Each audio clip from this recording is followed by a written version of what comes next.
Well, I'm starting on taking this headliner down on this four-door GMC truck. It's a 98 model, and I just took the back dome light off, and I should have taken the light bulbs out first, but we'll do that later. Anyway, there's two screws to take that back one off. Let's see if the front one comes off the same. I think it will.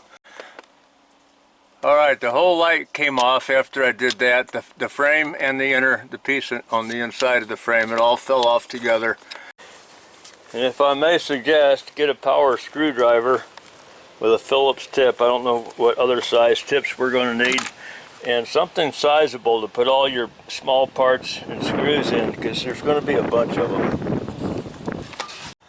Alright, I got the light bulbs out. Had to use a small screwdriver to pry them out because they were in there pretty tight.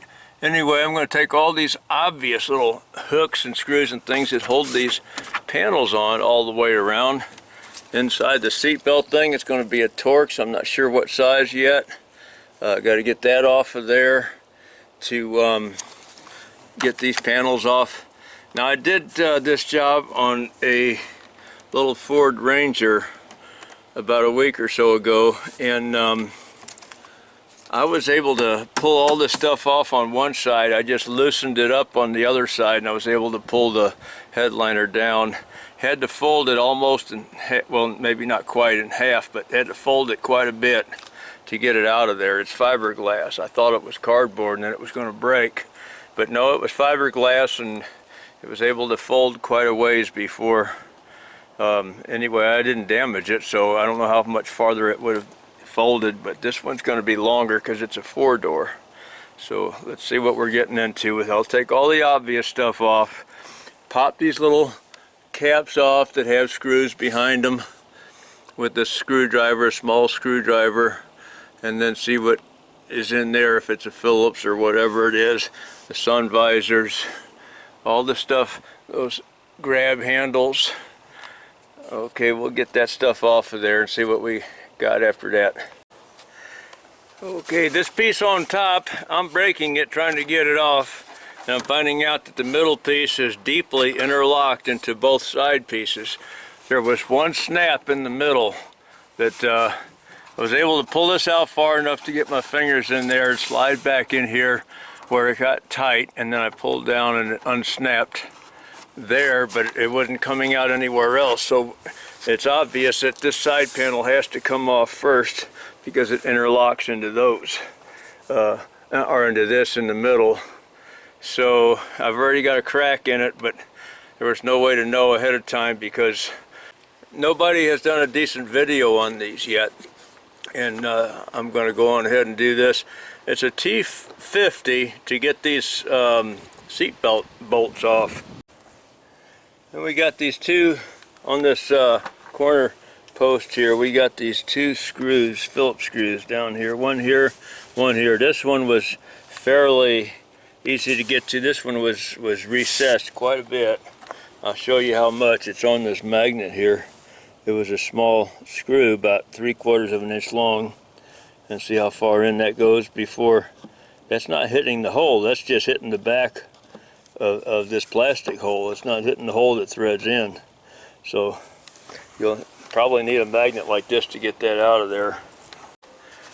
This piece here is metal, and it just hooks on, it snaps on. I stuck a screwdriver in underneath it and pulled it out so I can get my fingertips under there, and it popped off. As you can see, it's got snaps all the way down. A couple of them came off and they're sitting up there, but that's all right. Let's see what we got to do to move this thing off now, these corners. It came off, but not in one piece. I found out the hard way that these ends are screwed in. This one was already broken off, and it's screwed on up there. And this end over here, this part of it broke off. This part is still up here. It belongs up there. So the only way to get that middle piece off is, of course, if it was a later model truck, it wouldn't be so brittle and crack and break so easy. But you have to take both of these off of there on both sides. There's one more screw down on the bottom I can't get to without taking this whole box and everything in it with the jack and everything. I got to take that whole box out to get to the last screw that's down there. If you see the last screw hole down there in the corner. But possibly with these down out of the way, we might be able to get this headliner down with these just down here where they are. But these have to, and there's one great big snap right here just above the corner of the glass there. There's one great big snap. I don't know how to get in there and get it. I guess you gotta peel this back and slide some kind of a pry bar back in there, a flat bar for pulling nails in carpentry and pulling floor molding and stuff like that. That'd probably be the best way to get that out of there. But I didn't know it was there. I couldn't see it. T50 another time down here on this seat belt on the bottom there. I just slide the seat all the way forward. T50 up here on the seat belt, or the shoulder strap up here on top. I got that one with the 3/8 drive, but I had to have the 1/2 inch drive for this one, and it was slow coming out. That one was in there way too tight. Had to get that seat belt off of there because the last screw for this piece of panel here to get this piece off. To get this panel off, I still got this handle up here. Looks like number 3 Phillips screws in there. Took the caps off. Number 3 Phillips screws. This is a regular number 2 Phillips down here. And this was underneath this seat belt thing. It was not accessible without taking this off.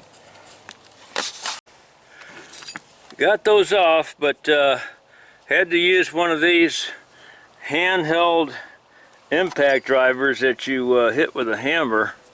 Had to use one of those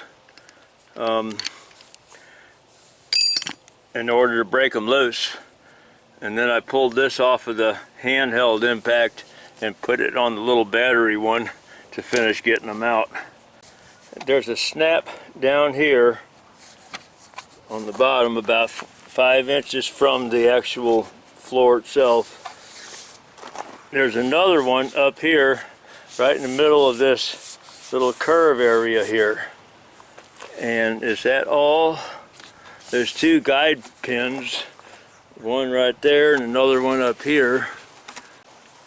And while I was reaching in there trying to find that stuff, I poked another hole through this, but it's kind of unavoidable. The pieces are old and brittle.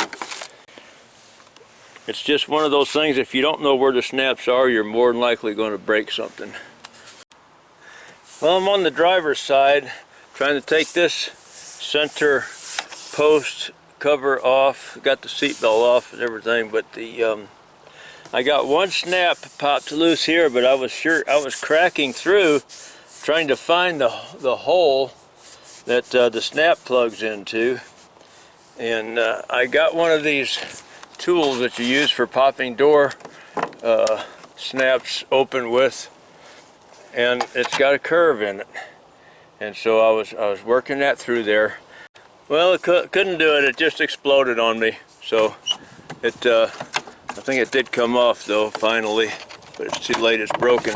No, it's still snapped in there. I don't know.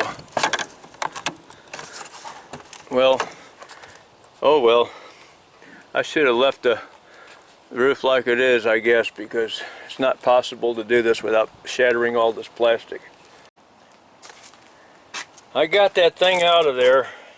I had to take the seat out, and really I should have had all the seats out. And the plastic that's broken, I'll have to take those out and try to put them back together and reinforce the back side with some fiberglass or something. But this old brittle plastic, it's not replaceable, so it has to be repaired if I'm going to put it back up. So the dashboard is in pieces. I mean, this plastic that the dashboard is made of, it's just complete garbage. I mean, it's just Look, it just crumbles like a cookie. It's nothing. And I got a dashboard cover to put on there that is, it looks just like the original dashboard. It's just thinner and more flexible, and you're supposed to glue it down. They call it a skin.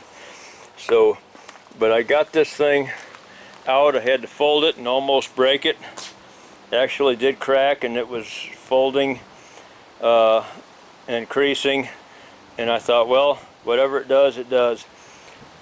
Well, it came back out, and it sprung back out to its shape again. It doesn't seem to have a soft crease in it anywhere. It's folding. So I got to do it quick, because this is November, the beginning of November here in the St. Louis area, and it's going to be really cold. But we got a few warm days here, so I'm going to do this out here in the driveway as quick as I can. At least get this new fabric glued on here, and then if it's a little bit colder when I go to put it in, that's fine, but I got to have warm weather to glue this fabric on. And so I do have the new fabric right here. I have not opened it up yet. There's a hole in the bag. I got this on Amazon. I think somebody might have put that hole in there to see, make sure the color was right or something. I don't know.